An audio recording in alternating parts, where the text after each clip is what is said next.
আমার নাম আনিসুর রহমান। আমি চ্যালেঞ্জ করলাম, আপনার যেই ছেলে ফজরের নামাজ পড়ে না, মেয়ে ফজরের নামাজ পড়ে না, এ ভদ্র না, ভদ্র নয়, ভদ্র নয়, অসভ্য, অসভ্য, অসভ্য। তুমি যদি সাহস থাকে তো তুমি প্রতিবাদ করো, তুমি যুক্তি দাও। আমি বসুন্ধর কারণে তুমি বলো, সেজদাবিহীন কোন মুসলমান ইমানদারের ছেলে, মেয়ে, বিবি যার কপালে সেজদা নাই, সে শিক্ষিত হয় নাই, সে সভ্য হয় নাই, সে ভদ্র হয় নাই।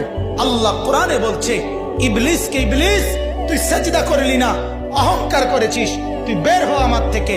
জন্য যে সেজদা করে না সে অহংকারী, আর অহংকারীকে ভদ্র বলে না। কথা বলেন না কেন? অহংকারীকে কি বলে না? ভদ্র বলে না। নাই তো বলেন আপনি পৃথিবীর কোন ডিকশনারিতে আছে কথা যে অহংকারীকে সভ্য বলে?